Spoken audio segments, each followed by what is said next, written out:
So this is a 10-day review of the GeekPro EOV1 4K. It's a great product. I mean, $120, it's barely a fraction of the cost of a GoPro, and I think it's well worth it. It can shoot 4K at 25 frames per second. It can shoot 2.7K at 30 frames per second, 1080p at 60 and 30 FPS, and does them pretty well. One of the good things about this camera is that it has a dual screen. So on the back of the camera, you can actually see what you're shooting, unlike GoPros. It also has a front display that will show you if you're recording, what mode you're in, if Wi-Fi is on or off, the battery level, stuff like that. So if you have one that's facing you and you're shooting video that way, you can always see what you're doing.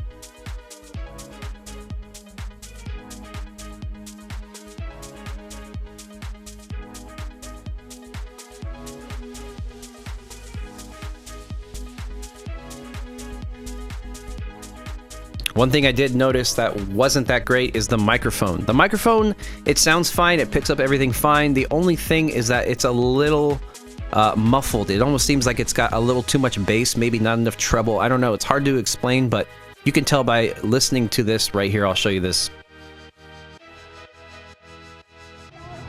It's not fun! That's how you do that. That's how you do that. And it's first. Oh!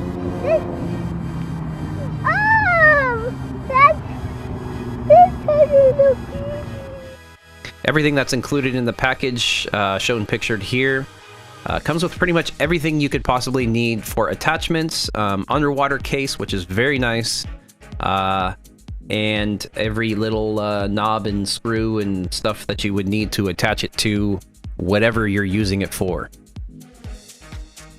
Some of the negatives I've noticed about this camera, I did primarily shoot in 1080p at 60 FPS, and the only time that you could really achieve really well 60 FPS is when you are in fully lit situations. So as soon as you get into a not so great lighting, the camera does dip down to about 30 FPS, which isn't a big deal, and I understand it's probably just a pure camera side of it problem, but it's really it's noticeable. You can notice it.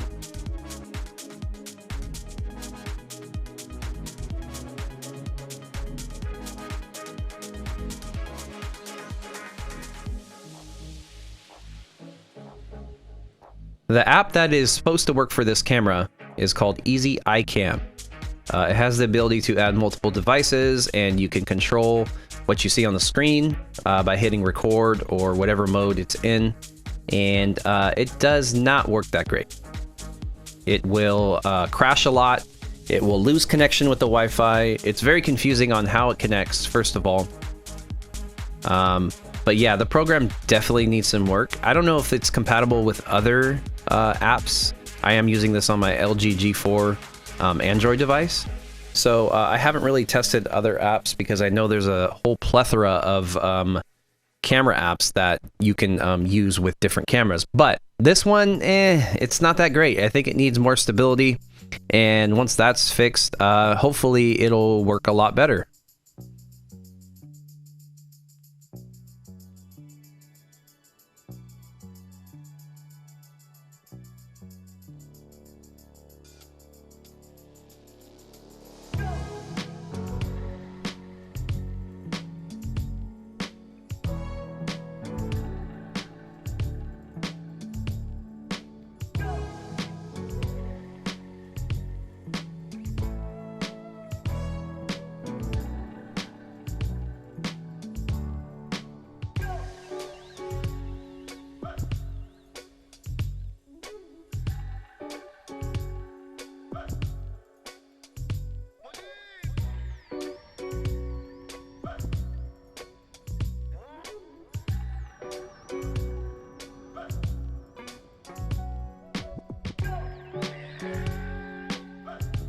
So I feel like with GoPros, you just pay for the name because it's the known name.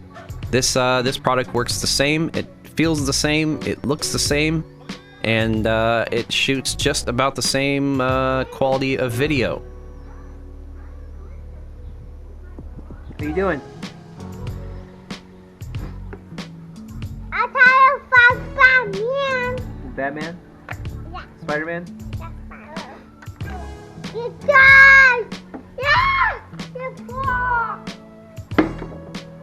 Wow, you go outside?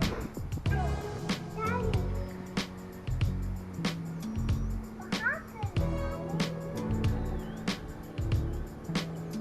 Daddy. The camera stills on this camera are not that clear and crisp, but it could be just because of the lens style.